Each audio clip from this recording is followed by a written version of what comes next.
Awesemo fantasy football? Are you tired of the industry consensus? Are you sick of that groupthink mentality? Well, then try our data-driven approach from the world's #1 daily fantasy football player, Alex Awesemo Baker.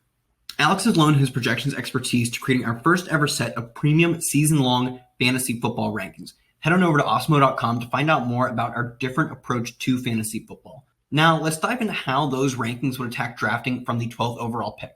So with 11 drafts done in this series, I wanted to mix it up a little bit. We've seen pretty much every viable option taken in the first round and even the second round, really. So I wanted to take a structural approach, but apply Awesemo's rankings to that. So we go full on zero RB here. That was the thesis set out in this draft, and I think we executed it particularly well, especially with one major player falling in the draft and us scooping up some value. So we started at 112, Tyreek Hill. Awesemo's projections have a handful of picks ahead of him, like a Miles Sanders. But with that zero RB approach in mind, we go Tyreek Hill for that explosive upside. And obviously knowing that we get to pick at the very next pick at the 201, we know that we can make a Chiefs stack starting out here with Tyreek Hill and Travis Kelce. So at the 201, it's Travis Kelce. Travis Kelce has finished as the tight end 1 in 3 of the past 4 seasons. And the one time he missed, he was the tight end 2.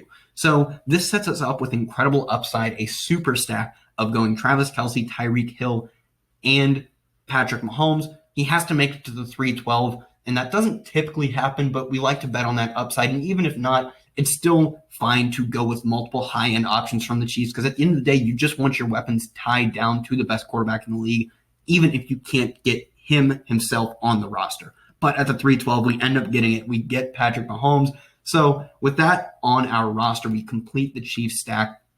If Patrick Mahomes goes off for another 40 touchdowns this year, the closest season we will have to look back on in the last 5 years is an Aaron Rodgers 2016 campaign where we have a successful early round QB executed. Aaron Rodgers led the league with 40 touchdown passes and added an extra 4 on the ground with his legs. Before the season, Rodgers was being drafted as the second quarterback behind a dominant rushing threat in Cam Newton, but still costs a hefty price. Does this sound a little familiar? Well, it should. Rodgers' performance still led him to a top 5 win rate at the quarterback position per RotoViz's best ball tool. Mahomes has that type of season easily within his grasp. He's probably the only player who you could even logically project to get close to 40 touchdowns, and he could easily exceed it. We've seen him do it. So we know that Mahomes has that upside, and we know that if he achieves that upside, there are precedents for early QB work, and he has the potential to do that, so we get the Chiefs super stack. At the 401, we go with Allen Robinson. Let's keep hammering the zero RB. We are going to be winning at the receiver position. We are going to be winning at the tight end position. And now we're going to be winning at quarterback. We double back on receiver. Allen Robinson was a workhorse receiver in 2019. He finished 3rd in targets at 154 and 6th in air yards. Only DeAndre Hopkins and Julio Jones joined him as top 10 in both categories.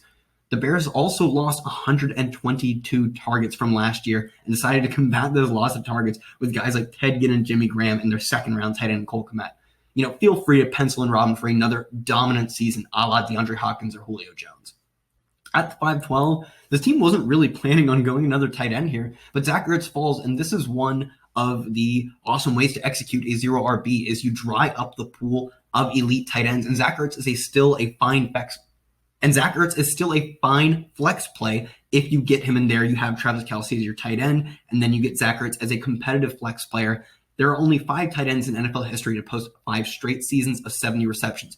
2 of them are now on this roster, and Jason Witten is still hanging around in the 20th rounds of drafts. So now we are crushing our opponents at tight end, at quarterback, and we can still keep hammering receiver. At the 601, the pick here is Stephon Diggs. An alternative pick could have been Julian Edelman for the floor, but we go with the ceiling option. Stephon Diggs is one of the, if not the single cleanest route runner in the league. With Adam Thielen hobbled by a hamstring injury last year, Diggs was tasked with operating as Minnesota's top receiving option, and he absolutely crushed in that role. He goes over 1,100 yards and did it at a blistering pace of 12.1 yards per target.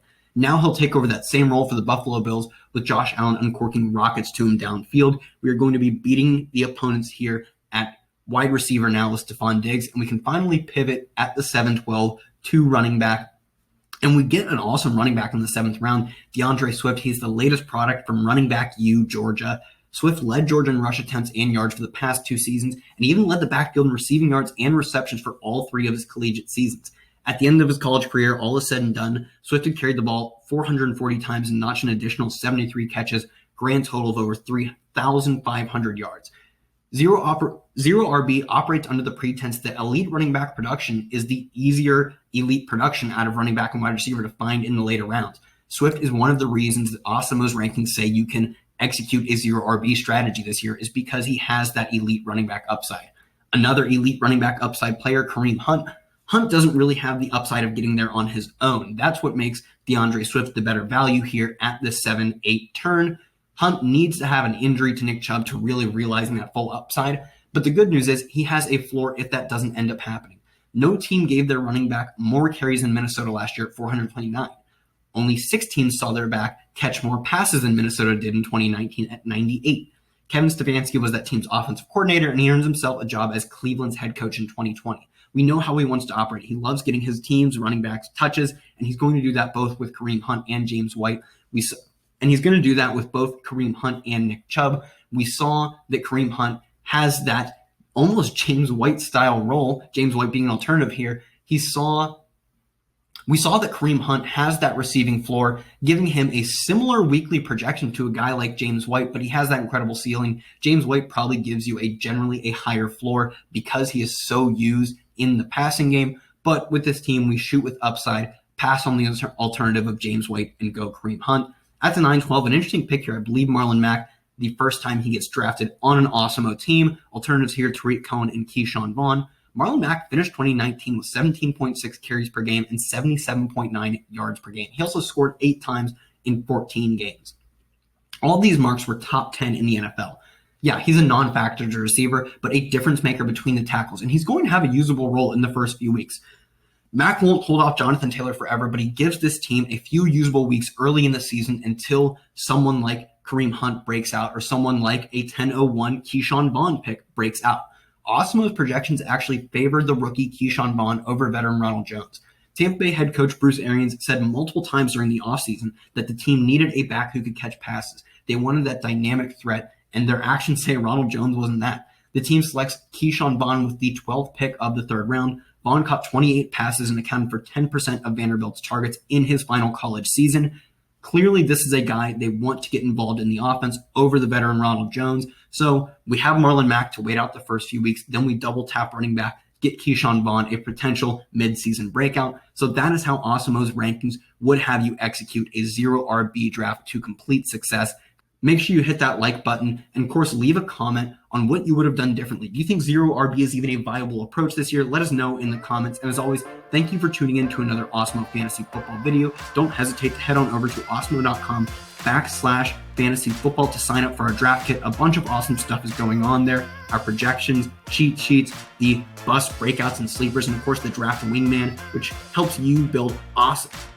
And of course, the Draft Wingman, which helps you build optimal lineups for both best ball and season-long leagues. You get all of this and more for just $29.95. So go and check that out. And of course, keep tuning in to Awesemo's Fantasy Football videos. Thanks for tuning in.